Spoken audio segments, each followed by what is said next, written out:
not been evaluated by the FDA. This product is not intended to diagnose, treat, cure, or prevent any disease. I'm Boomer Esiason. My mom died from cancer. She was only 37 years old. She didn't have life insurance, and that was devastating.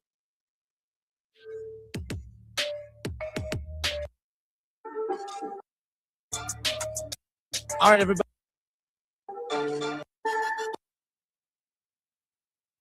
Get your free quote at ethos.com/play. That's ethos.com/play. Paid spokesperson. Time spent on application may vary. Online health questions required. ABS, TPMS, CVT, VVT. The auto industry loves its alphabet soup, but at Carroll Works Tire in Dayton, we keep it simple. The only acronym you need to remember is TIRE. Trust, integrity, reliability, expertise. That's what we deliver every day. Carroll Works Tire, keeping Dayton rolling with TIRE service you can count on. Find us online at C-W Tire or talk to a real human. 937-461-5441. This is Pause Before You Play, and it's time for more game day picks from local sports fans. You're on the air. Who you got? Actually, I'm not betting, just chilling and watching the game. I know that move, a pause. Sounds like you've got a winning strategy. Exactly. After I set limits and recognized the risk, I knew it was time to stop. Now that is responsible betting, folks. Sports are fast. Betting shouldn't be. Make a plan at pausebeforeyouplay.org. That's pausebeforeyouplay.org. Arrowhead Tax Service in New Carlisle is more than a tax preparer. We're your friend. Stop and see Michael Maxwell and Joe Tannis at their new office at 100 South Church Street in New Carlisle. Whether you have personal or business taxes, Michael and Joe are here to take care of all the details for you, down to the last penny. Allow our experience to ease the burden of doing it yourself. Make an appointment at 937-543-5770 or online at arrowheadtaxservice.com, where our target is your satisfaction. Save big money on your next painting project at Menards. Pristine interior paint and primer in one is Dutch Boy's best hiding and most durable paint. It delivers a smooth, elegant finish while providing maximum scuff, stain, and mark resistance. Save big money on Dutch Boy paints and get your painting project started today. Plus, check out our weekly flyer on Menards.com for more great deals happening this week. Save big money at Menards. Now, back to the Justin Kinner Show, right here on ESPN Dayton, 1410 Wing AM. All right, everybody, happy Tuesday. Welcome in. It's the Justin Kinner Show, Dayton's ESPN Radio, 1410 Wing AM, 937-518-1410. That's the number that you can call or that you can text to be a part of the show.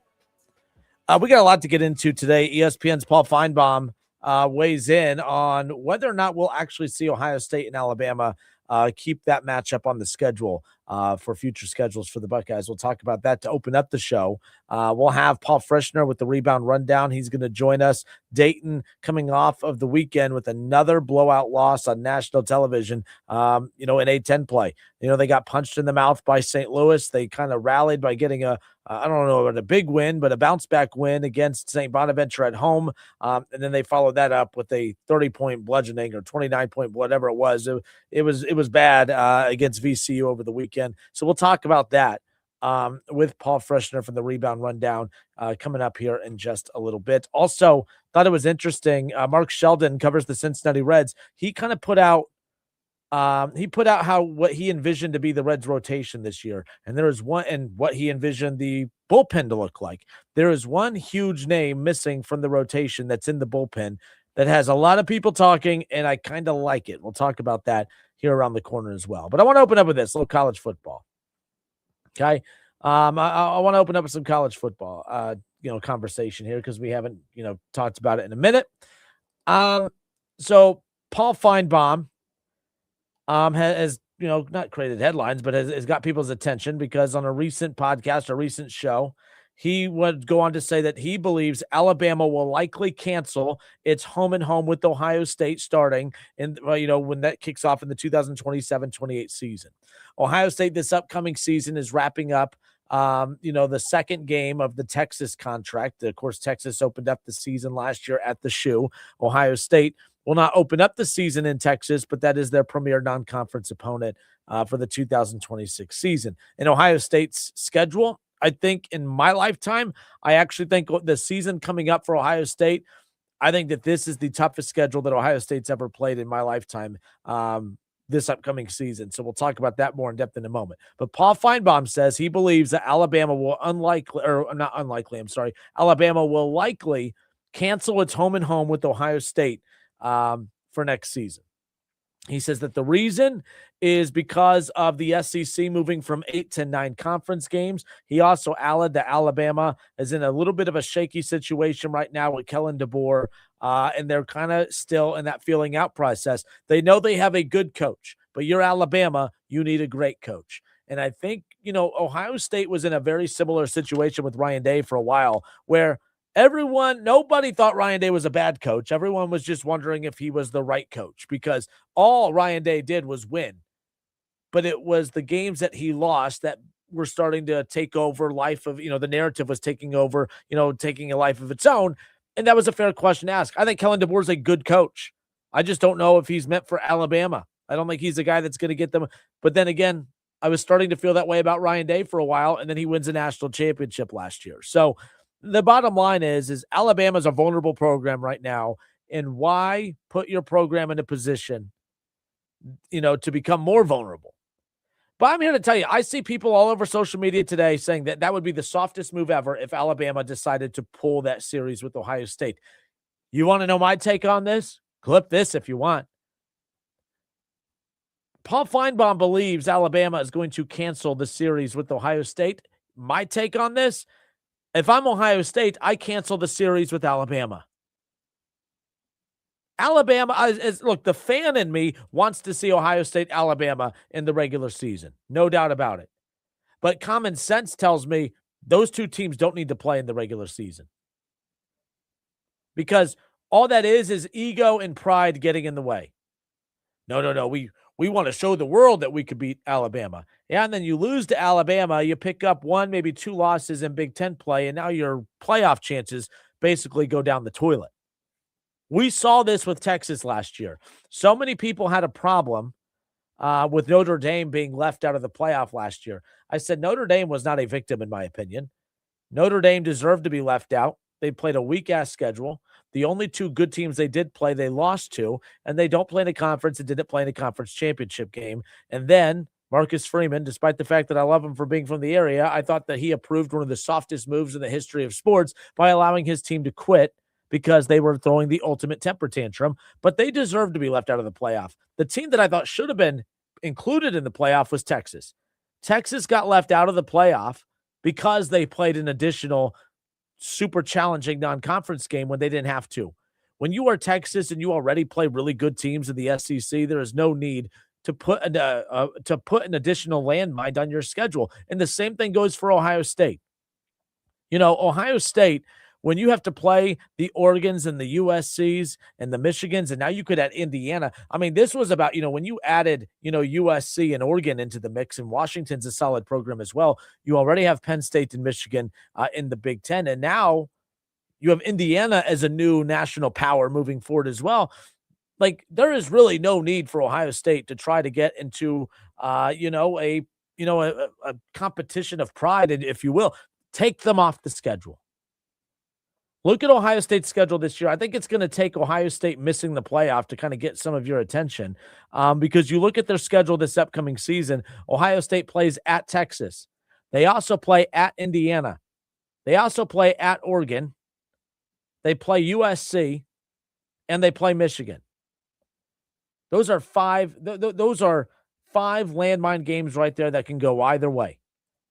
We expect them to beat Michigan, but it's Ohio State, Michigan. You never know, right? Ohio State should be better than USC, but again, you never know. It's USC. It's a respectable brand. It wouldn't be surprising. Then you play Oregon. You play Indiana, the defending national champions, and they've proven with their NIL, packages that they're not going anywhere anytime soon. And now, those are just the landmines within conference play. Putting Texas on your schedule, I respect the fact that they kept it on their schedule that, hey, you came to our place last year. We're not going to pull the contract. We're going to come to your place this year. But what if Ohio State loses to Texas and then drops 2 of the 4 tough Big Ten games? They could have played who the hell is that university in place of Texas, lose 2 of the 4 tough games in Big Ten play, and they still would be 100% fine to make the playoff. They could potentially have happened to them what happened to Texas this past year, where if they would have played some random no-name school like most schools do in the non-con instead of Ohio State, they still could have suffered the losses that they did in SEC play, but Texas would have been a lock for the playoff with only 2 losses. And that's how I view this here. So everyone's making a big deal about this. Paul Feinbaum coming out and saying, you know what? He thinks Alabama's going to cancel the series with Ohio State. I think that they're going to do it too, and I don't have a problem with it. People are going to say it's soft of them. I think it's good business. College football, college athletics is a business. And to me, there is you have really nothing to gain. Okay, you beat Alabama, you beat Texas. Then what? What have you won? You haven't won anything. Ohio State beat Texas this past year. It didn't get them anything. They didn't, you know what I mean? Like, what did they get for that? You know, they finished the regular season undefeated. That's fine. But, like, ultimately, it didn't springboard. The only thing it did was made them vulnerable. And maybe last year's schedule wasn't that big of a deal. But this year's schedule, Texas makes Ohio State very vulnerable. Because if you lose to Texas in week 2 or whenever they're on deck, you lose to Texas in week 2, man, you have to win 3 of those 4. You have to win 3 of those 4 against Oregon, USC, Indiana, Michigan. Are you confident that Ohio State's going to win 3 of those 4? I'm not saying that they're not good enough to win 3 of those 4, but it's sure enough, it makes your season way more difficult than it has to be.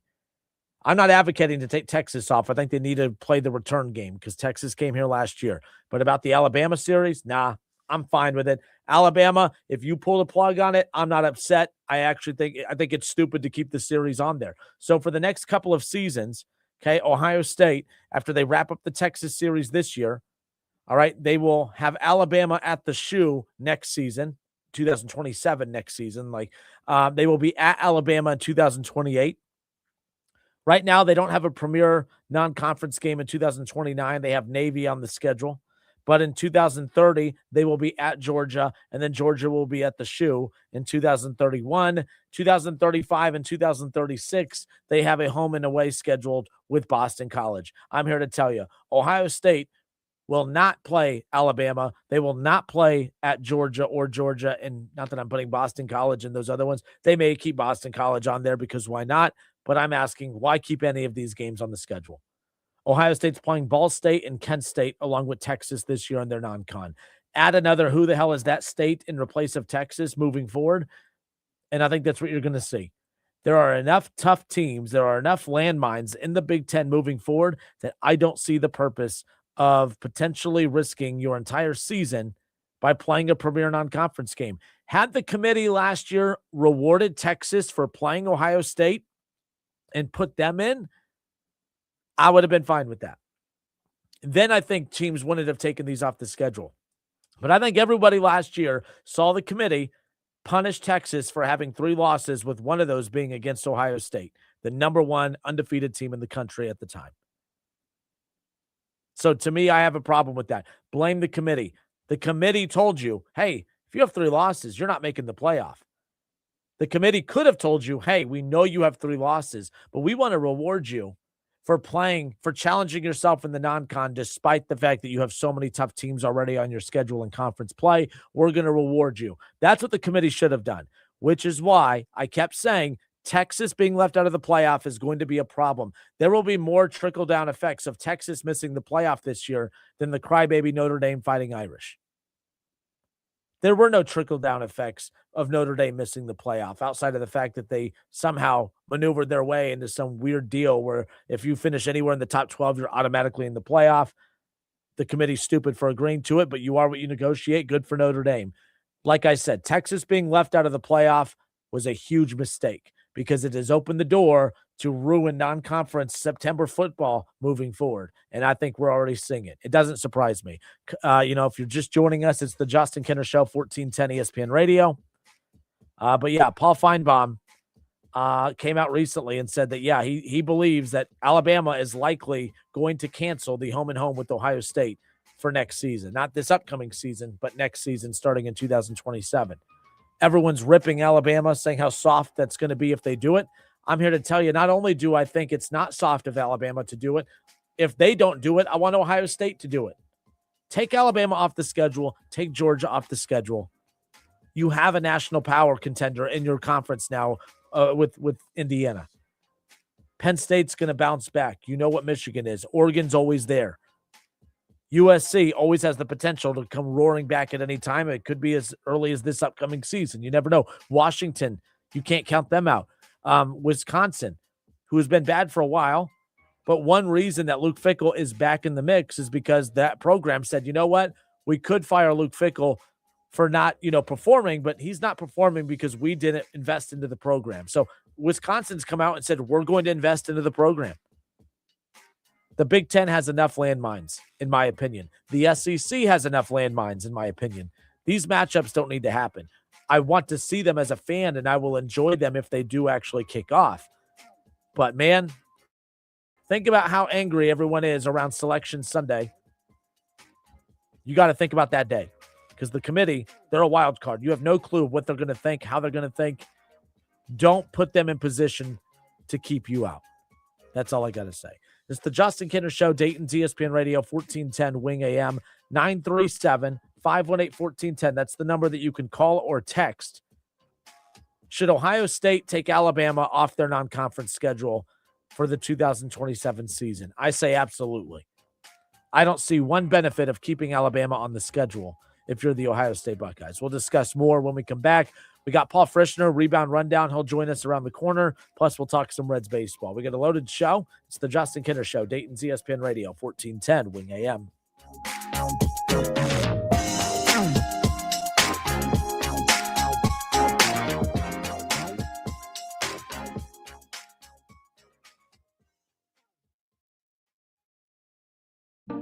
At Fisher Investments, we may seem like other money managers, but we're different. What makes you so different than the rest of us? We ensure clients receive unparalleled service at every step of the relationship. Tell me more.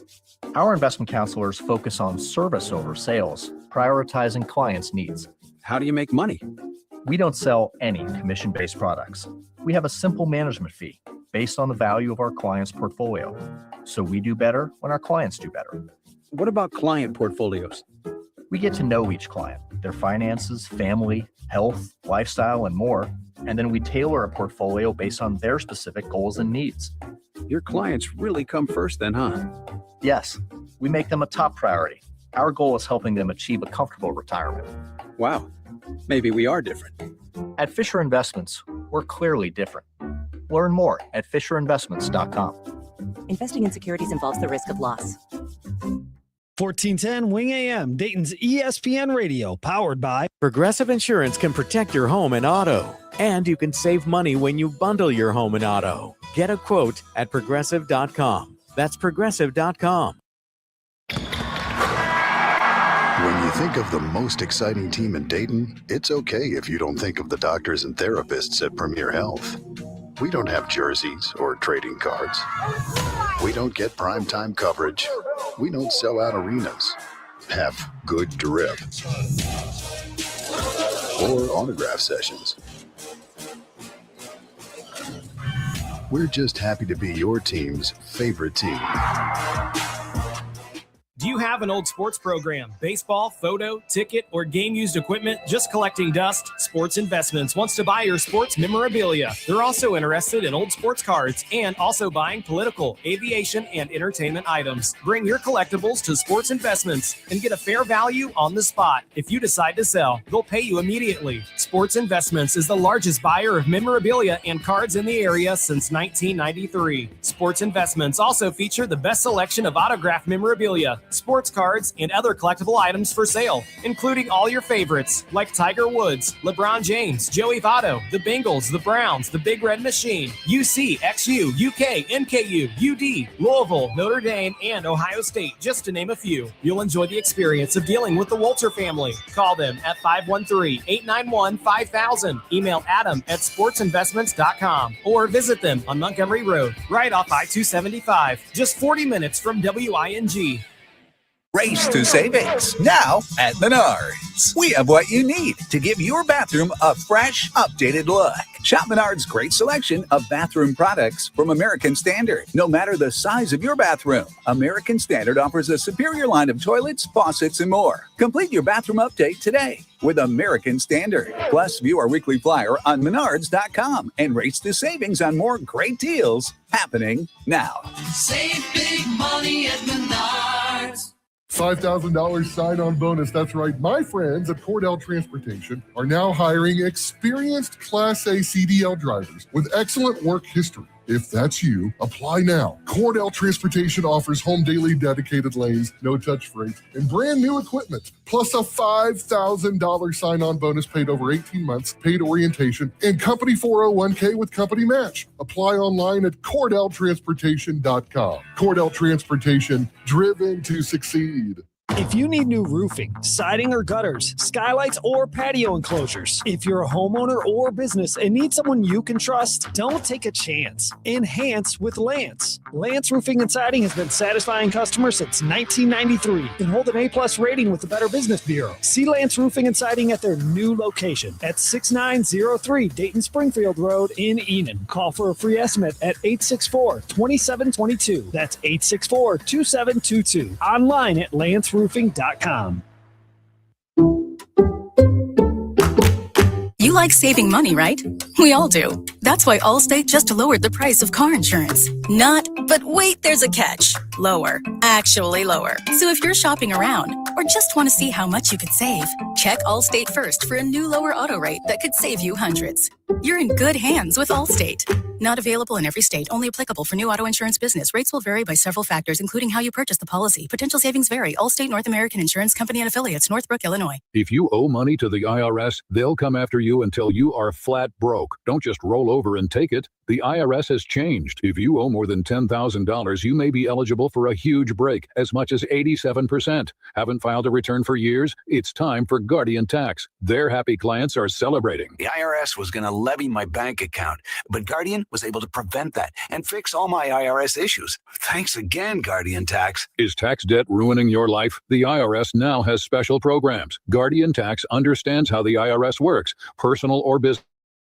This is a fresh start you've been praying for. You're scared of the IRS, and for good reason. Guardian Tax is the company that wins when you need it most. Guardian Tax Service is really great to work with. They really help me out. I'd recommend them highly. Visit GuardianTax.com or call now for a free confidential consultation. 800-505-7915. 800-505-7915. Once again, that's 800-505-7915. Now, back to the Justin Kinner Show, right here on ESPN Dayton, 1410 Wing AM. All right, and we are back. It's the Justin Kinner Show, Dayton's ESPN Radio, 1410 Wing AM, 937-518-1410. That's the text number and the call-in number. Paul Feinbaum says he believes that Alabama is going to cancel the series with Ohio State that kicks off in 2027. And a lot of reaction on social media the last couple of days about that, saying how soft, that the SEC is scared of the Big Ten. They're scared of Ohio State. Look, I'm not here to try to get into a debate of the SEC versus the Big Ten. I don't think Alabama's afraid of Ohio State. I just think it's bad business to play Ohio State if you don't have to. During the 4-team college football playoff era, when it was so cutthroat as it was one of those where you needed one of those teams in your non-conference because the committee was a lot more picky then. I mean, when you're only picking 4 teams, the criteria is going to be tighter and they're going to be more strict with it. They're a lot more loose with it now to certain extents with 12 teams getting in. But at the same time, the one thing that they're not loose on is you lose 3 times, you're probably going to be held out. And if you lose 3 times, you immediately become vulnerable to the human element of the committee where you lose all control. The one thing you can control, because you can't even control your wins technically. You know what I mean? Like you obviously can recruit and coach and do and build your roster, do everything you can to put you in the best position to win, but you can't control that. There is one thing though that you can control, one variable that you can control to maybe improve your chances of winning, and that is the schedule, the non-con schedule to be exact. I remember a lot was made. I see Shaw's in the chat, and he talked about the fact that you mean what Indiana has been doing the last 2 years, meaning playing nobody in the non-con. I'm consistent on this. Everybody ripped Indiana coming into this season because they were actually, I ripped Indiana for mocking the SEC because at the time, Indiana had not won a national championship. And at the time, we didn't know that Indiana was national championship worthy. But I thought it was kind of stupid to poke the SEC bear if you're Indiana. You know, if Ohio State does it, it's fine. It's Ohio State. But Indiana at the time, maybe sit this one out. Well, Indiana, maybe come back up to the table because Indiana's right. Like, Indiana had to play at Oregon, right? They had to play Penn State. They didn't know that Penn State was going to be as bad as what they were. But to Indiana's credit, you played a bunch of nobodies in the non-con. You have a lot of wins. You take momentum into Big Ten play. You get the big win at Oregon early in Big Ten play. You put everyone on notice. You played Illinois, another top 10 team at the time, and you beat them by 50. You put up a 60 burger on them. So what it does is it gives you a little wiggle room once you get into Big Ten play. And was Indiana's schedule that great? No, it was not. But imagine if Indiana would have played a legitimate non-con opponent. They would have had a loss in the first month of the season. Right now, they ran the table. Good for them. But you potentially put a loss in September, and then what ends up happening is oh my goodness, now you've made Oregon a must-win game. I mean, those games are always must-wins, but a must-win. But if you play somebody in the non-con and you win and then you lose to Oregon, it kind of gives you a little bit of a saving grace to a certain extent. But again, why purposely put landmines? You can't control the Big Ten schedule. You can control the non-con. Don't put landmines there. So if Alabama pulls the plug on the Ohio State series, I don't mind it. The only question I have is why isn't Ohio State pulling the plug? You know, Dave Biddle and I talked about this, I believe about a year ago, kind of looking ahead to what these matchups could be. You know, we were wondering if the Texas series would officially get off the ground, and sure enough, it did. And I don't think that they should cancel the Texas game just because you already had Texas at the shoe. You need to close out that contract. But I don't think the Alabama game happens. And I don't blame Ohio State if they're the ones that pull the plug, and I definitely don't blame Alabama if they're ultimately the ones that do it. And it sounds like that might be the case according to ESPN's Paul Feinbaum. Ohio State, their future Ohio State non-con opponents, obviously they're playing Ball State, Kent State, and they're at Texas this season. In 2027, they will have at the shoe Bowling Green, New Hampshire, and Alabama, tentatively, maybe.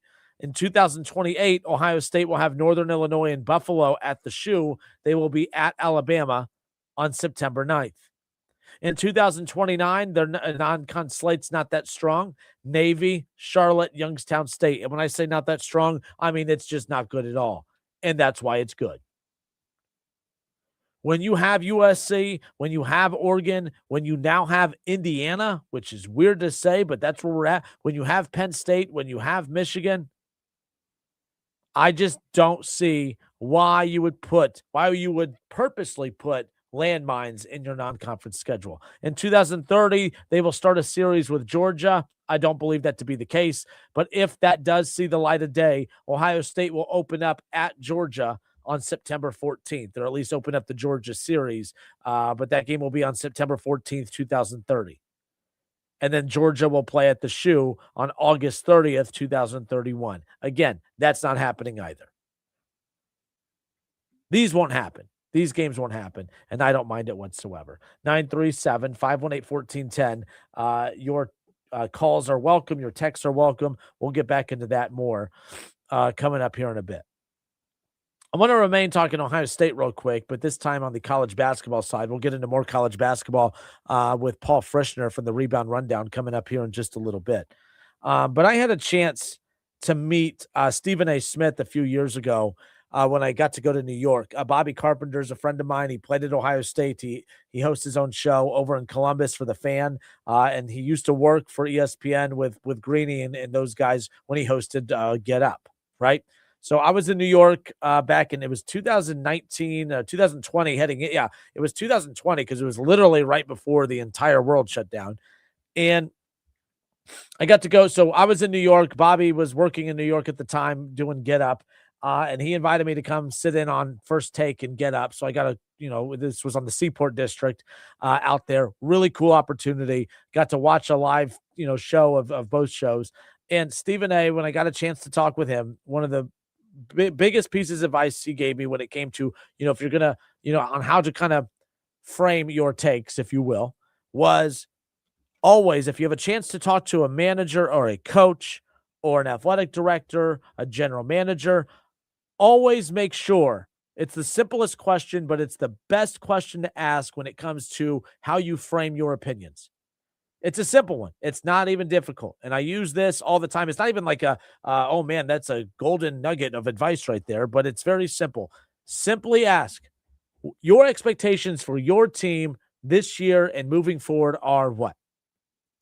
Because whatever answer they give you, that's how anytime you frame your opinion, it's based off of what their expectations are, not yours.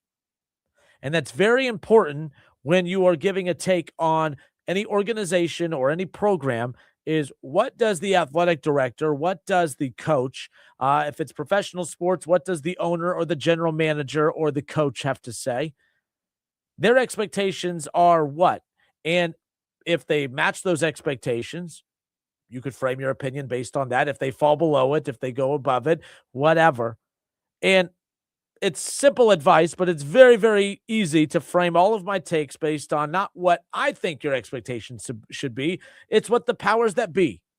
Dayton gets so mad at me. Dayton fans get so mad at me because I constantly harp on all the negative. But I've used that advice from Stephen A. Smith when it comes to Dayton. I've always used the quote of their athletic director, Neil Sullivan, talking about the expectation is to get to the NCAA tournament, to win A-10 championships, meaning regular season and tournament. And they just don't do that. So when they come up short, to me, that you are not living up to expectations, which means you are not succeeding. I don't care about 20-plus win seasons. I don't care about guys in the NBA. So that's why I'm not a hater. A lot of you like to say I'm a UD hater. I am not. I followed Stephen A's advice. I simply used the expectation that the athletic director has for his own program to frame all of my opinions and takes on. So anytime you have a coach or a general manager or an athletic director sharing their view and perception of what their program or franchise should be accomplishing, I grab onto that and I don't let go. Ohio State athletic director Ross Bjork.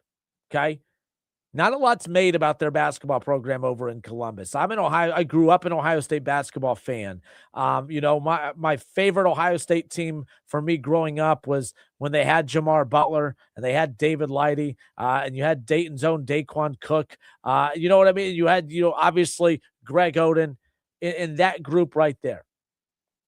I was a massive fan of that group. Jamar, I'm from Van Wert, Ohio. And Jamar Butler played basketball at Lima, Shawnee. He won Mr. Basketball there. So, and he played it, Van Wert and Shawnee are in the same, Western Buckeye League up there. So, that was so cool. It was the first time I ever saw somebody in high school that would go on to play college. And man, that was just big time.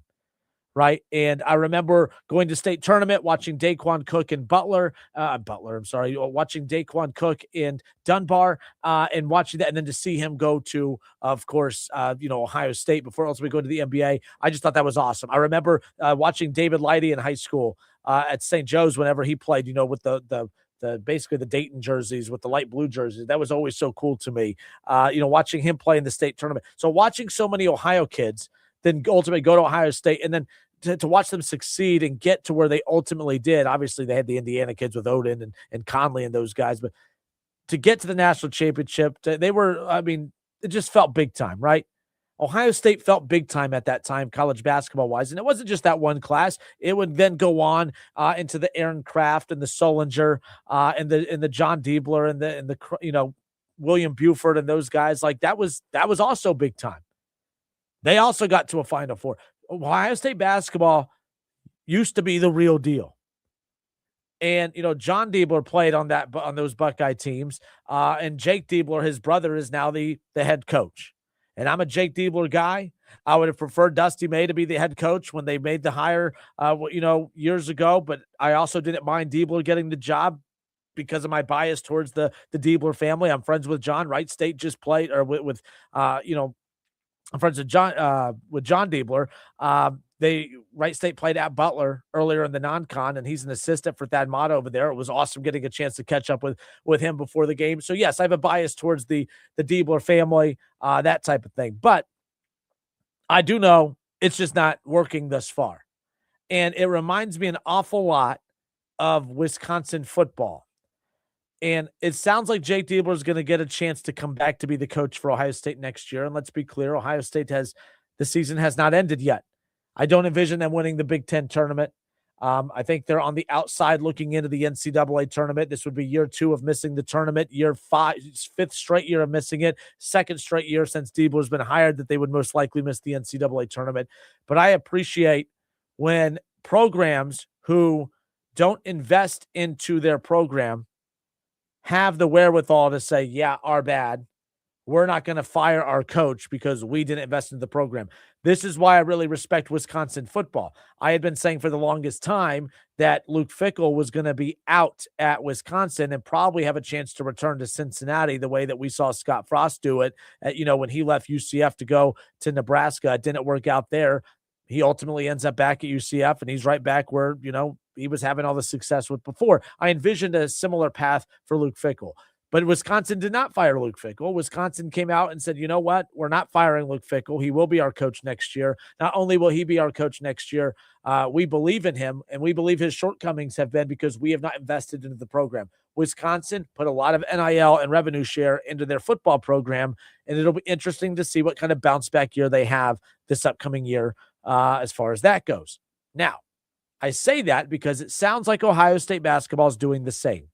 I brought up the story about, the advice that I got from Stephen A. when I had the brief chance to meet him in New York years and years ago about every time you frame a take on these it's not that difficult. Always frame it based on not what your expectations are, but what are theirs.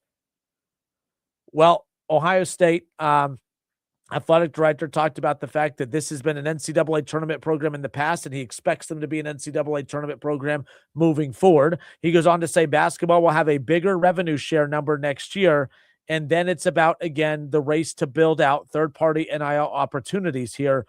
We've done it. We've done it on the football side, and we're going to do it on the basketball side. We've got to build that number up. He would go on to talk about the future of Jake Diebler as head coach. So Jake Diebler's not going anywhere. This reminds me an awful lot of Luke Fickell when it comes to Wisconsin football. It's basically a program saying we can't sit there and hold the coach accountable when we have not invested into the program the way other successful programs have. For those out there that think Dusty May, that Ohio State basketball would be better off with Dusty May than Diebler, maybe they would be, but I don't envision that Ohio State would be ranked and playing at the level of which Michigan is. Michigan invests more money into their basketball program than Ohio State, which is crazy, but they do, and it shows out there on the floor. So I say this because Jake Diebler is going to get a pass for me this year. Ohio State's going to get a pass for me this year. But moving forward, if you have your athletic director saying that, hey, we're going to be investing more rev share into the program, building out more third-party NIL opportunities, and we expect this, it's been an NCAA tournament program before, and that's the expectation moving forward. Well, that's going to be my and every one of your expectations moving forward as well. Ohio State, it's a football school, but I've always rolled my eyes at the idea that just because you have to be a football school, that you can't be successful at basketball.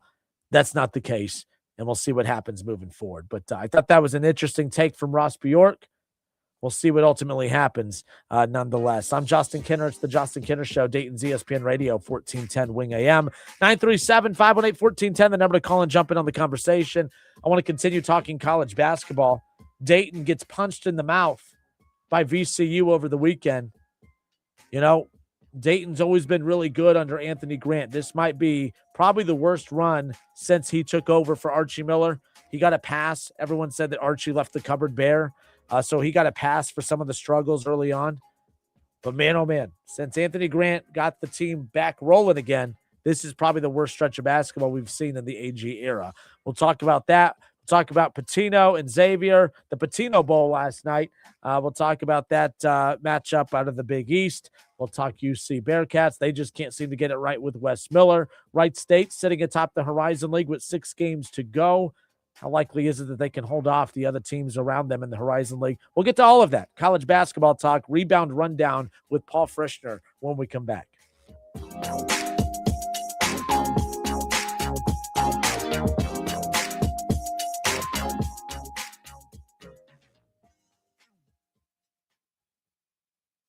Connoisseur Media Dayton is looking for a part-time street team crew member to be part of our street teams in the face of our 5 stations. Duties include driving station vehicles to and from remotes and events, setting up and breaking down equipment, meeting and greeting remote and event attendees, coordinating registrations for station giveaways, and handing out station swag items. The ideal candidate must be a self-starter with the ability to take direction, possess excellent communication and customer service skills, and enjoy working in a team environment that is dynamic and fast-paced. Candidates must have a flexible schedule, great driving record, and a keen attention to detail. KTH Parts Industries in St. Paris is now hiring and has increased the hourly wage of $22.48. That's right, KTH is looking for elite production associates, including press operators, overhead crane operators, and forklift operators. Apply today. KTH offers excellent benefits, including medical, dental, and 401k. KTH is a short drive from Bellefonte, Troy, Piqua, and Urbana. Upgrade your career and be valued by a company that really cares about you. Apply now at kth.net, an equal opportunity employer. Thinking about a new home, a remodel, or an outdoor upgrade? Celebrate 70 years at the Miami County Home and Outdoor Living Show, presented by 84 Lumber, February 13th through the 15th at Hobart Arena in Troy. Talk one-on-one with local experts, see the latest ideas and trends, and get practical advice for your next project. Admission is free, powered by T-Fiber, February 13th through the 15th. Don't miss the Miami County Home and Outdoor Living Show. Your home, your style. Trusted for 70 years.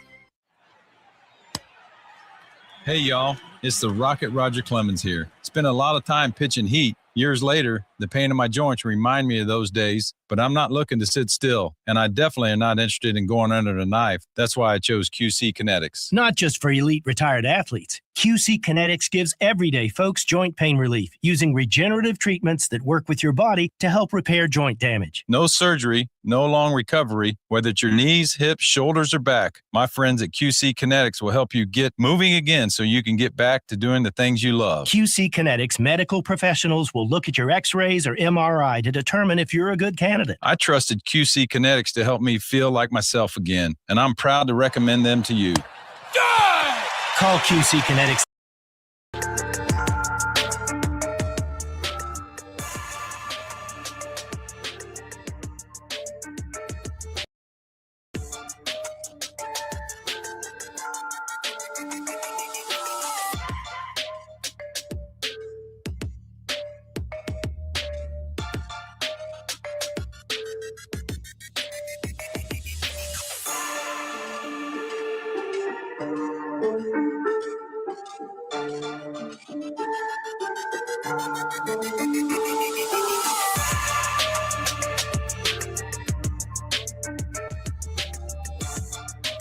All right, everybody, we welcome you back. It's the Justin Kinner Show, presented by our friends over at the Big Hoopla.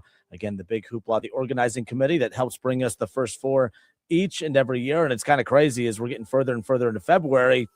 Well, March is almost here. The NCAA tournament's almost here. And unlike recent years, we actually have a handful of Ohio teams that might be in the mix for this thing. So we'll talk more about that coming up here in just a moment. The NCAA First Four is back at the epicenter of college basketball. The excitement tips off on Selection Sunday, March 15th.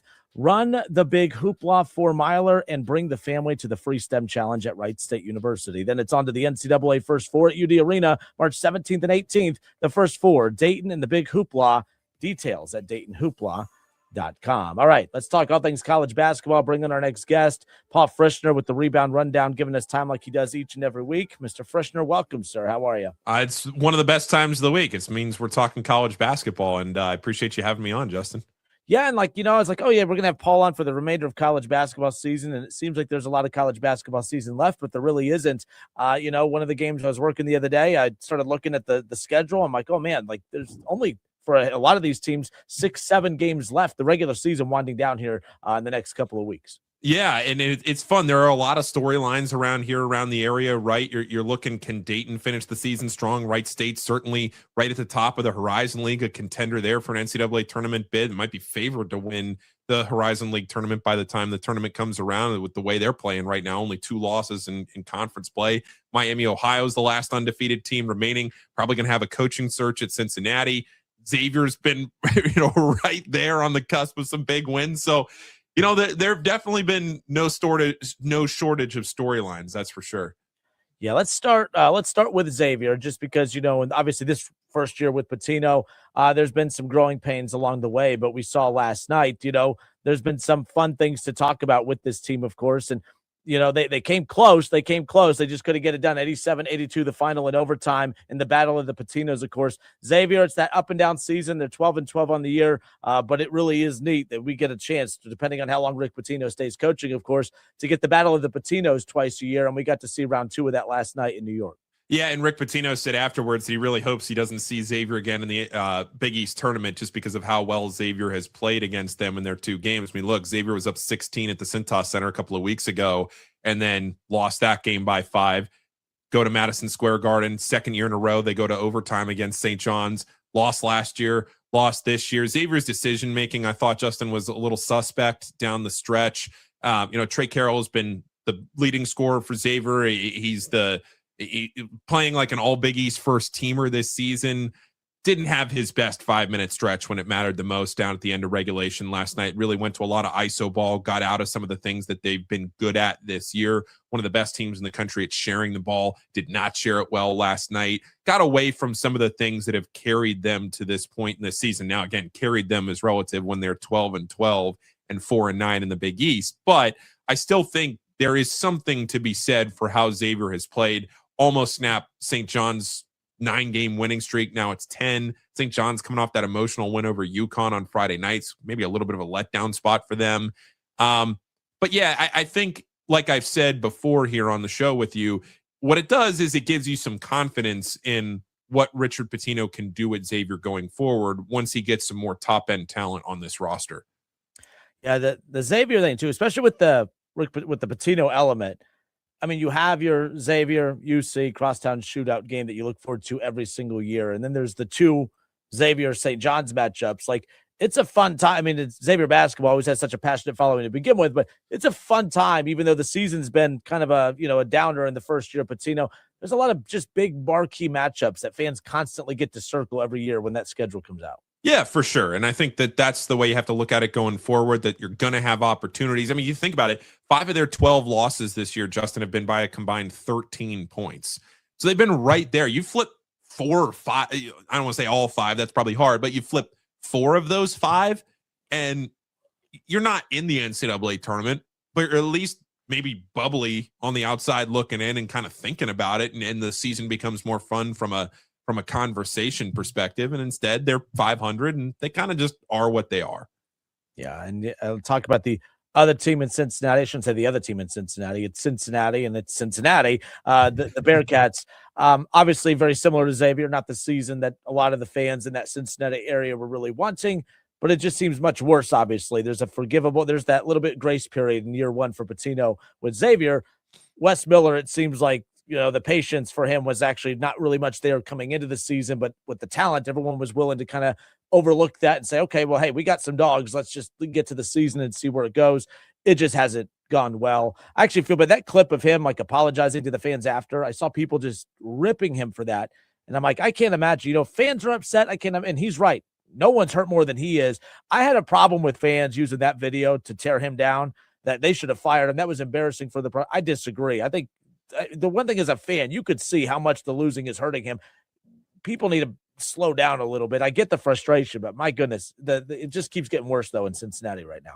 He's not a winning basketball coach right now at Cincinnati, but he doesn't have any off-court scandals. He's not a bad guy. He's not bringing the program down from an image perspective because of off-the-court things that are happening. They're just not winning basketball games. And I think it's pretty clear that game against West Virginia last week, it felt like was a bottoming out. But, the one thing I will say, Justin, about Cincinnati is that I'm going to give them credit that for every time it feels like they can't, that the players would have every reason to give up on the season, that they've lost the game, the season's over. Look at what happened against West Virginia. They don't even score 60 points against a not great West Virginia team, and it's at home. You blow a big lead. They could have just mailed it in for the rest of the season. Instead, they come back out on Sunday and beat the brakes off of UCF by 20, and UCF is a tournament team. And if you always want to talk about the aliens, right? If the aliens beamed down from space and just watched that game and it was the first college basketball game of the season you watched, you would have thought UC was the tournament team and UCF was the team on the outside looking in. So to UC's credit, they haven't had a great season. They're not going to make the NCAA tournament unless they win in Kansas City. But, they have responded at least a couple of times when things have gotten really bad. It's not going to work out for Wes Miller. Over to the Horizon League, you touched on Wright State at the beginning. The one thing with college athletics continuing to change, and there's 6 games left in the regular season, and it's all about the conference tournament, obviously. But the one thing that drives me nuts is you win the regular season, you at least had the NIT, ready to be handed to you. It is disappointing. You're seeing the success that Wright State is having. A lot can still happen. They only have a 1-game lead. But, you start thinking ahead just a little. It is kind of strange. You always had that, okay, yes, it's a 1-bid league. You have to win your conference tournament to get in. But at least if you win the regular season, you have the NIT to fall back on. It is kind of crazy. Wright State's won the league on a handful of occasions going back to the start of the Scott Nagy era. They may not have that to fall back on. Even it doesn't matter what happens in the regular season. They still have to win that conference tournament, but there will be no NIT to fall back on. So that's the one thing that's in the back of my head. Probably be just being negative, but it is one thing I just dislike about one of the changes that they've made in recent years. It's a bummer, and I wish they hadn't have done that. They're making it always harder on these schools and these mid-major conferences. There's no reason to make it harder. You already have it hard enough that you have to win however many 3 games in 3 days, depending on the conference, no matter where you are. You're playing for 1 week in March, right? Your entire regular season is setting yourself up in your conference standings for 1 week in March. And as it relates to Wright State, they're doing that exceptionally well right now. They have one off night against Cleveland State, and they had a kind of a weird one against Robert Morris. But other than that, I mean, they are playing well. They've already beaten Northern Kentucky. Northern Kentucky's had their own kind of issues on their side, but Wright State, to me, I wish if things don't work out for them to make the NCAA tournament that they could make the NIT. But right now, I mean, they have to be the pick to win the Horizon League tournament with the way they're playing. Yeah, I can't really argue the NIT with that. You can't be losing to Cleveland State and teams like that. Like, that's the frustration part. Yeah. But it all comes down to that. Last week we had John, and you said, hey, this week hopefully there's something good to talk about when it comes to Dayton. It's been getting they technically did get the win before VCU over St. Bonaventure. I remember the UC a few weeks ago, there was talks of fans wearing paper bags to games because how disappointed that they were. There were Flyer fans that wore shirts that said Fire AG on them. A lot was made about the fact that the university actually made those students take those shirts off. There was some controversy there. That just gives you an idea of just how bad things are behind the scenes. You have the president who just announced that he's going to be, retiring here very soon. You have the athletic director who's out on medical. There just seems to be a lot of messiness behind the scenes, distractions, if you will. Everything seems off right now. This is the worst I've seen the state of the program in a while. And it's crazy. That's how good the program's been. They're a winning team. They're still the top half of the league. You would think that this is a last place team, and that's just not the case, but that's how high the bar is for Dayton.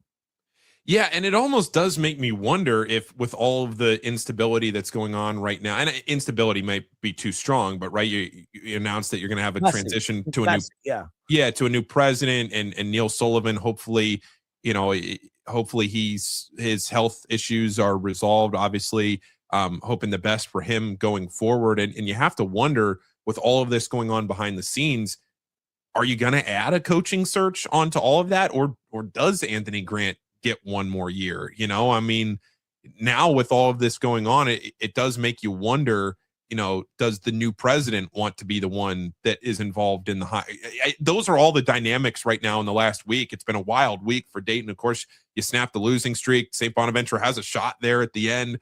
But you snap the losing streak. Finally, you lose 4 in a row, and then you come back and you lose on Friday night against VCU. And that's 2 Fridays in a row now that you've been blown out on national television. But you do have a little bit of a runway here. You have Davidson coming up on Sunday. So you have some time off, which is great, right? Step away. You have some time off. Get back to practice. Try to fix some things. You have Davidson. George Mason hasn't been great lately. I mean, they've won some games, but they haven't really looked as invincible as they did at the early portion of the A-10 season. Then you have Duquesne, you have Richmond mixed in there. You still have St. Louis, you still have VCU. George Washington has also taken a step back. But I mean, look, there are winnable games for Dayton down the stretch. I think there are positive moments to look for down the stretch for Dayton. Hopefully Deshane Montgomery's okay. He didn't play, of course, on Friday night against VCU. I'm not really even sure he would have mattered with how well VCU played in that game. But for Dayton, Justin, you're just looking for some positive moments here down the stretch. I'm looking for positive moments. I want to come on here and talk about something positive with Dayton. It's been a frustrating few weeks for them. They certainly have talent to win some of these games down the stretch, and I wouldn't be surprised. Look, they have 7 games left. I think there's a runway there for them to go 4-3 to end this season, which would put them at 19-12 overall on the year. Maybe you pick up a win in the conference tournament, and you have a 20-win season, and then you see what happens after the season's over. Yeah, and so much is being made about the blowouts. It's one of those where this team does have talent, but it's probably one of the least talented teams that AG has had throughout his tenure here, at least since early going when he did take over for Archie. But it's one of those where Dayton's on the schedule for these teams want to punch him in the mouth. And with this not being the most talented Dayton team, they're not talented enough to overcome the inspired play that you get when you go up against these teams. VCU, Dayton, that rivalry goes back for years. St. Louis is one of the top teams in the country right now. So when there's blood in the water, they're attacking and they're pouncing. This Dayton team just hasn't been able to overcome that attack. That's why even the bottom teams are playing them at such a high level. The whole league smells blood in the water. This Dayton team's vulnerable. They have to keep their head on a swivel for these final 7 games. But you're right, there's winnable games for sure. Position yourself to take some momentum into the A10 tournament and maybe create some chaos, because that's really that's the only way that they're going dancing in March is to make a run in the A10 tournament. Yeah, no doubt. And you never know, right? I mean, you can look at the path. They keep tweeting out the A10 bracket after all these games. You never know, Justin. You never know. Maybe you could win some games in March. We'll see. Miami, last thing on the way out. Miami, they are officially the only team left in the country that is undefeated. The top 25 came out. They didn't move up. I mean, after cracking the top 25, they went from 25 to 24, 24 to 23. They keep winning. They didn't move up. I don't think that really matters. They're still in the top 25. They're still undefeated. And you look ahead, some of the tough games that we thought maybe they might stub their toe, they blew out Marshall. I mean, they ran them out of the gym on the road. I mean, Miami, they've been clicking all year, but it does seem like as of late, they're starting to take it to that next level, which is pretty impressive because being top 25, the moment being very big, the lights being bright, other teams wanting to be the one that knocks you off, they're just getting better and better. I give them all the credit in the world. They're not letting this moment get too bright or too big for them. Yeah, the game against Marshall to me was really eye-opening because that was their most difficult game remaining in the regular season just by, win percentages, things like that. You're looking at the stats and not only they win, they win by a lot, to your point. And I think that's important because a lot of these games lately, they've been close, right? And, we can get into the weeds of it. There's a site, Bart Torvik, that assigns a game score to each game and how well you played. And their previous 5 games, their game score, if you will, was pretty low, right? They hadn't played very efficient basketball. Their game score against Marshall was their second highest of the season, which tells you you're trying to get the defense going in the right direction. There's no question about the offense, highest scoring offense in the country. The defense has to get moving in the right direction. Travis Steele talked about that on this post-game radio show. If you can turn that defense into an elite caliber unit, then you're really talking about a Miami team that not only could win the MAC tournament, but might be able to win a game in the NCAA tournament as well. All right, good stuff. The Rebound Rundown, search for it wherever you get your podcasts. Plenty of other ways, of course, to take in the Rebound Rundown content. Give Paul a follow on social media as well. Paul Frischner, the Rebound Rundown, awesome enough to give us some time. Paul, you the man. Appreciate you. Yep. Talk next week. Thanks for having me as always. All right, more of the Justin Kinner Show when we come back. ESPN 1410 Wing AM weather. Our forecast mostly cloudy, 27 tonight. Clouds and 36 tomorrow, mostly cloudy Thursday and 36. I'm Rick Schremp for 1410 ESPN Radio. Every now and then you find a deal where you get more and pay less. Now that's a good deal. That's Straight Talk Wireless on Verizon's 5G network. Find it exclusively at Walmart and StraightTalk.com. The Powerama Custom Auto Show is here. Green County Expo Center at Xenia, Ohio, February 20th, 21st, and 22nd. Vendors, live music, and kids' activities. Meet the First Lady of Drag Racing, Shirley Muldowney, and Butch Patrick of the TV show The Munsters. Live charity auction with the Tiger, Doug Mann, as guest auctioneer to benefit for love of children. If you love cars, cars of all kinds. Be there February 20th through 22nd. Xenia, Ohio, Greene County Expo Center. Adults $15. Kids 12 and under are free. PoweramaCustoms.com. You can make the decision right now to get lasting relief from that awful joint pain. Don't go another year compromising because of that pain in your knees or shoulder. Call QC Kinetics now. QC Kinetics is the nation's leader in regenerative non-surgical pain relief. Your body has what it needs to restore and repair that damaged joint tissue. And QC Kinetics can make it happen. No drugs, no surgery, no downtime. The future of pain treatment has arrived, and QC has tens of thousands of satisfied patients all over America. People with back pain, hip pain, any pain associated with arthritis or an injury. This is not a Band-Aid. This is a revolutionary treatment that can get you moving again. Get your life back. And listen, it's non-surgical. If this is the year you decide to fight back against that pain, take the first step now. Call QC Kinetics. Get a free consultation on your calendar today. Call 937-936-0325. 937-936-0325. Tax season is here, and I'm sure you're thinking about who is going to do my taxes this year. Try my friends at Arrowhead Tax Service in New Carlisle. Call Michael Maxwell and Joe Tanis today, 937-543-5770. They're ready to serve you at 100 South Church Street in New Carlisle. Arrowhead Tax Service gives back to the community through athletics and nonprofits, and all new clients save 10% off. Online at arrowheadtaxservice.com, where their target is your satisfaction.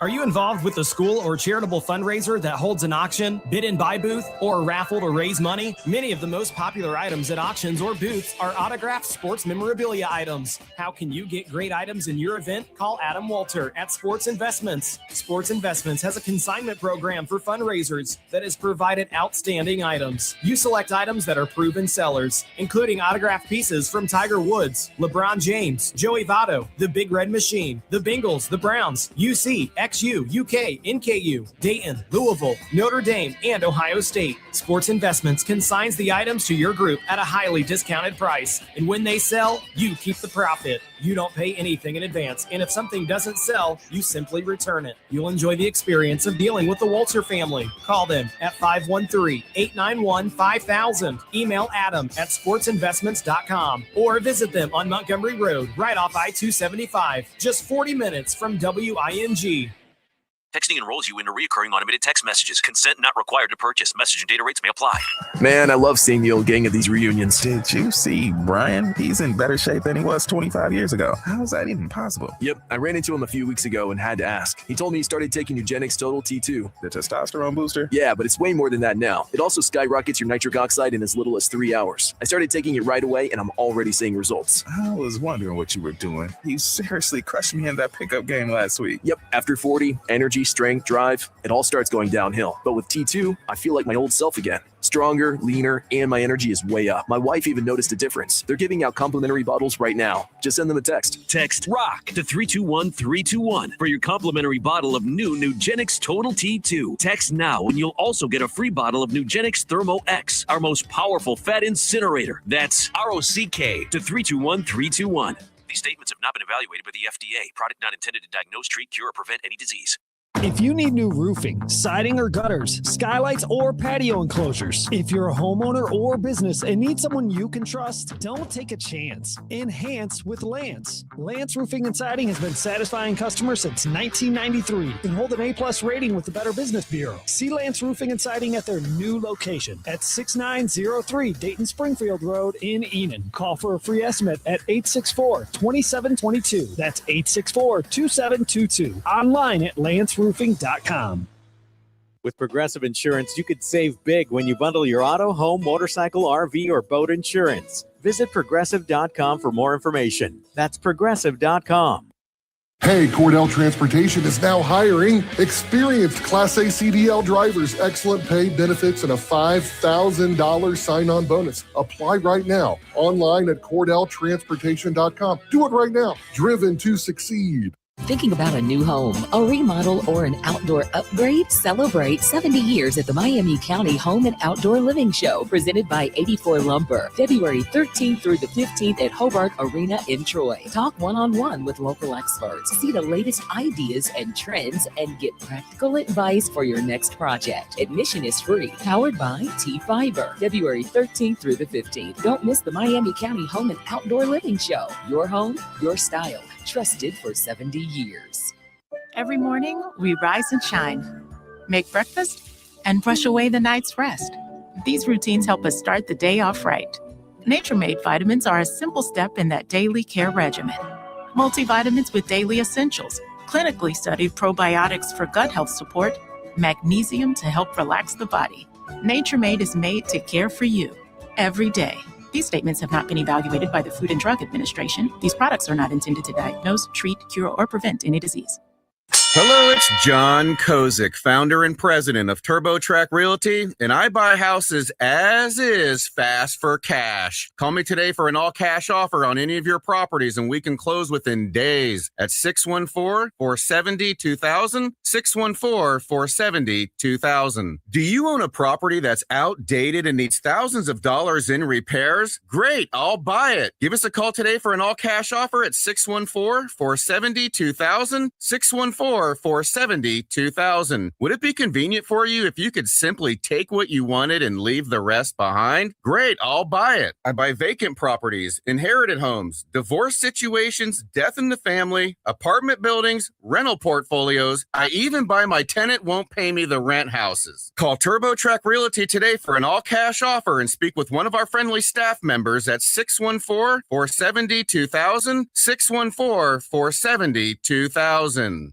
The ONN Daily Podcast. Get a recap of all the day's news from across the state. ONN affiliate WBNS TV in Columbus has more. Haley Kirby reporting in downtown Toledo. From the State House, Kevin Landers. ONN Canton. ONN affiliate WKYC TV in Cleveland explains. In Marietta, Brett Wharf, ONN News. Emma Henderson in Genoa. The ONN Daily Podcast. Listen at ONNradio.com or wherever you download your favorite podcasts from the Ohio News Network.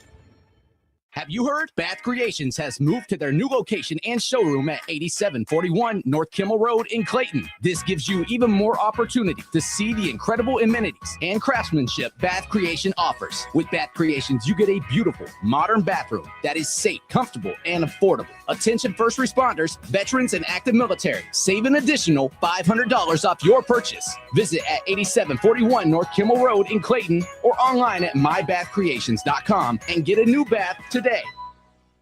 Every morning, we rise and shine, make breakfast, and brush away the night's rest. These routines help us start the day off right. Nature-Made vitamins are a simple step in that daily care regimen. Multivitamins with daily essentials, clinically studied probiotics for gut health support, magnesium to help relax the body. Nature-Made is made to care for you every day. These statements have not been evaluated by the Food and Drug Administration. These products are not intended to diagnose, treat, cure, or prevent any disease. Are you ready to tackle this tax season alone? Well, you don't have to. Belmont Business Consultants and Tax Services, with its 30-plus years of experience, is here to help you with business and individual taxes, bookkeeping, and payroll, either in person, drop-off, or through their secure client portal. Belmont Business Consultants in Eaton and Dayton is standing by. Call them in Eaton at 937-472-3300 or in Dayton at 937-252-2217 or on the web at belmontbctxs.com. Can I explain some things to you, Miss Christina? I heard all your arguments were lovely, but you know what? New head coach. I dress like the Bills team store threw up on me, so I am not. Defense couldn't stop a nosebleed. The Ravens could? Exactly. No. Well, I think this President's Day, Pure Talk is honoring Jackson and Lincoln by offering unlimited talk, text, and plenty of data for just $25 a month. Meanwhile, Big Wireless is honoring Benjamin Franklin by charging families hundreds of dollars for the same 5G service. What's up with that? Ben Franklin wasn't even a president. When you switch to Pure Talk, you'll be in business with an American wireless company that supports our vets in a big way and keeps all their customer service in this country. That's important. And You'll be on the same towers the big carriers use, so you'll get the same 5G service without the inflated price. So hang on to your Benjamins and switch to Pure Talk for a Jackson and a Lincoln. No contract, no hidden fees. Dial pound 250, say Mike Rowe, and you'll get 50% off your first month when you switch. That's pound 250, Mike Rowe, for an American wireless company that is truly unprecedented. Pure Talk. Now, back to the Justin Kinner Show, right here on ESPN Dayton, 1410 Wing AM. 1410 ESPN Radio, Dayton's radio home for Cincinnati Reds baseball. Mark Sheldon covers the Cincinnati Reds, and I found this fascinating. Again, today's been a day of a lot of overreaction on social media. People were very upset about Mark Sheldon, who covers the Reds for MLB.com. He says that that he released his projected rotation and his projected bullpen for the 2026 season. Okay. Now, in this rotation, you have your Andrew Abbott's, your Hunter Greens, your Nick Lodolos, like a lot of the names you would expect, right? Brady Singer, Rhett Lauder. Those are the names you would expect, right? Hunter Green, Andrew Abbott, Nick Lodolo, Brady Singer, Rhett Lauder. What's wrong with that rotation? That's a great rotation. It's a great bullpen for the Cincinnati Reds. Emilio Pagan, who they were able to get an extension done with, or, he was entering free agency and they brought him back. It was a surprise for a lot of Reds fans. It was a 2-year, $20 million contract, 10-year per. It was a great deal. And you have Tony Santillan. They lost their arbitration. Graham Ashcraft won that. Tyler Stevenson, by the way, won his ARB case earlier today as well. That was announced just a little bit ago. But they added Caleb Ferguson, a very good lefty, Pierce Johnson, one of the top, bullpen arms available, and the Reds were able to, snag him. They got Brock Burke, another good lefty. They have a great variety of righties and lefties in this bullpen as well as the rotation. Connor Phillips is a part of the projected bullpen, according to Mark Sheldon, but the surprising name, if you noticed, I left a name out of the rotation. The surprise name that's in the projected bullpen, according to Mark Sheldon, was the Reds' number one pitching prospect, Chase Burns, who showed out last year in his limited time, with the Reds. The Reds did this weird thing where they had put an innings cap on him, and he started to approach that late in the season. He experienced a little bit of an injury. I felt like the Reds purposely extended his absence with this injury longer than they needed to, because they weren't sure if they were going to make the playoffs or not, and they wanted that arm ready for the playoffs. Ironically enough, they make the playoffs. Ironically enough, they never even used him in the 3 games that they played, or the 2 games that they played the Dodgers in the playoffs. So there's that. So a lot of people are upset about this. He is one of their best prospects in the history of the Reds organization. Why in the hell would you put him in the bullpen?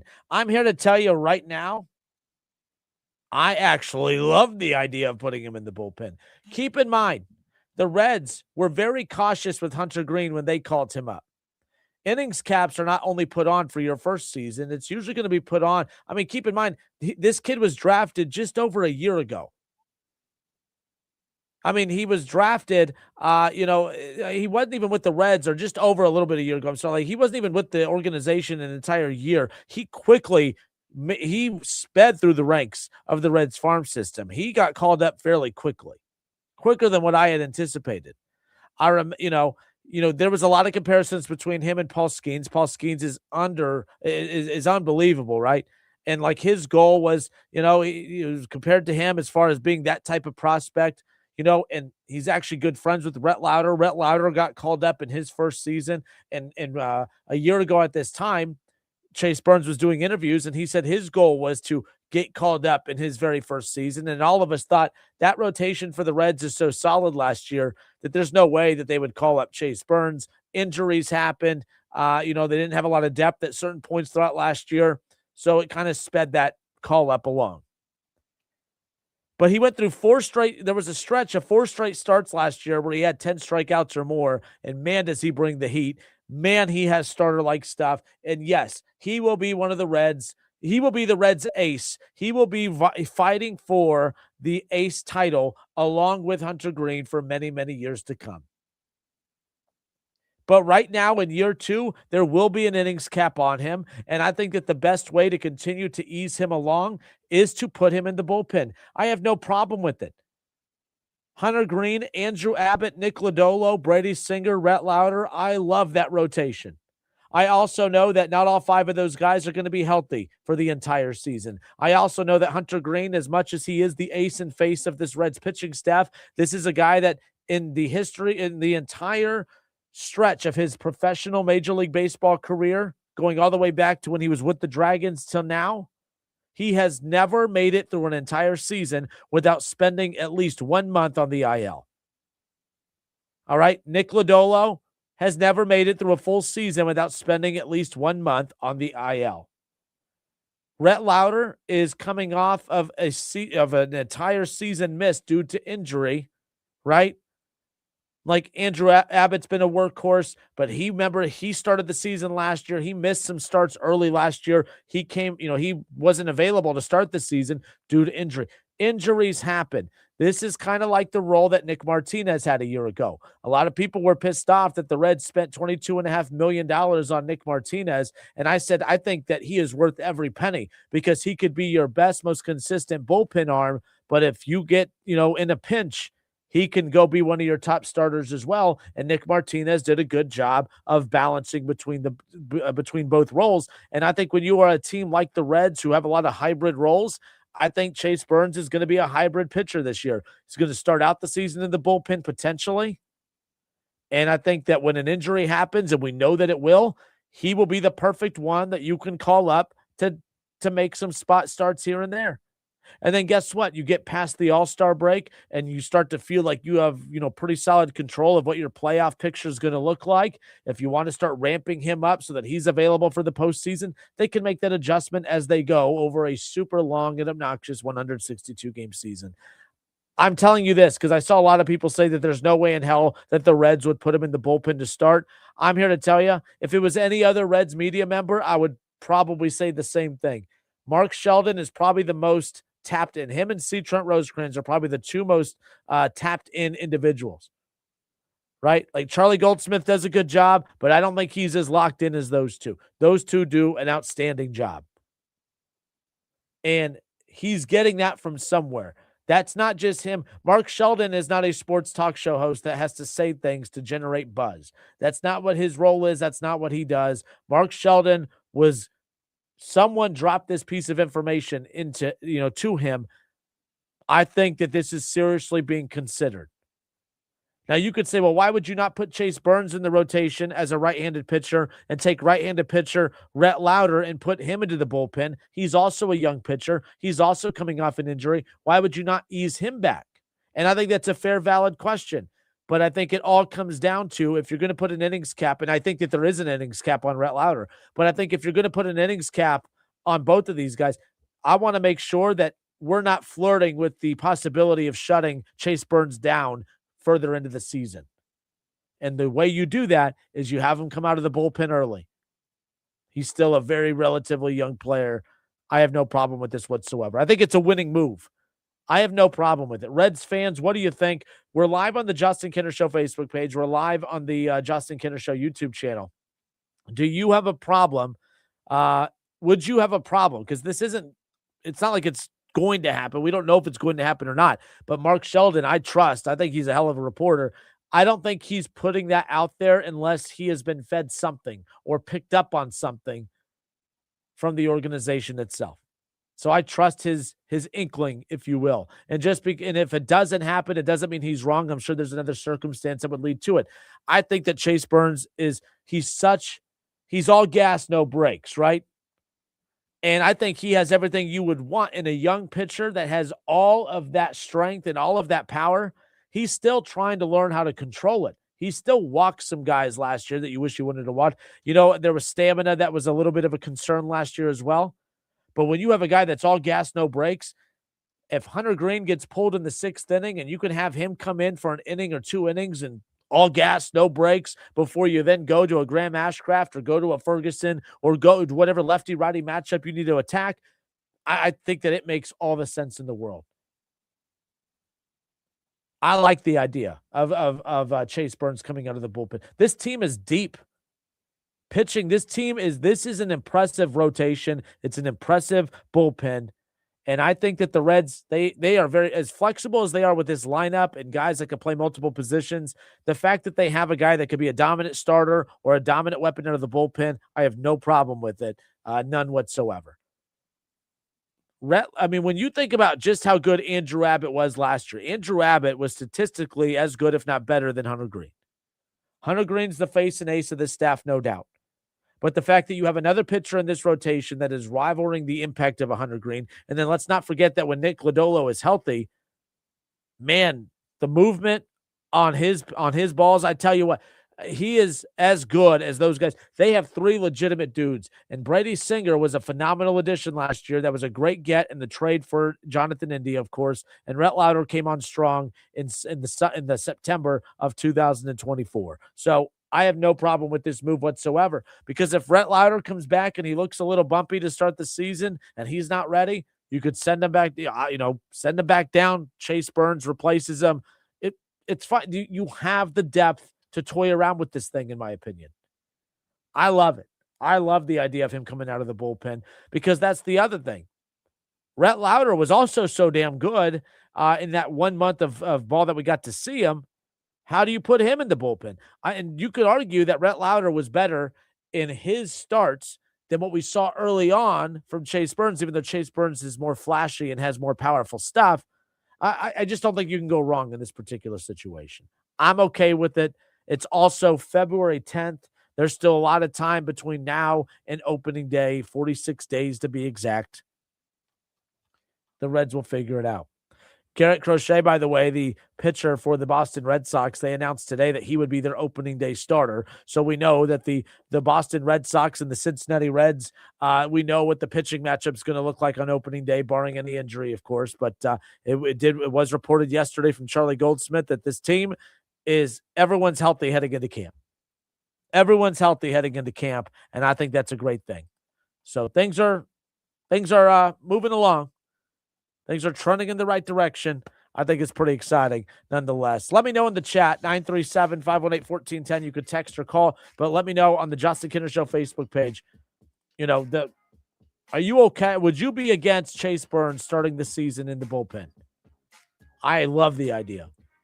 I have no problem if his main role in 2026 is out of the bullpen, because if you have someone as good as Chase Burns coming out of the bullpen, that means everyone is pretty healthy and doing their thing in the rotation, and that's a good problem to have. I'm Justin Kinner. It's the Justin Kinner Show, 1410 ESPN Radio. We'll be right back.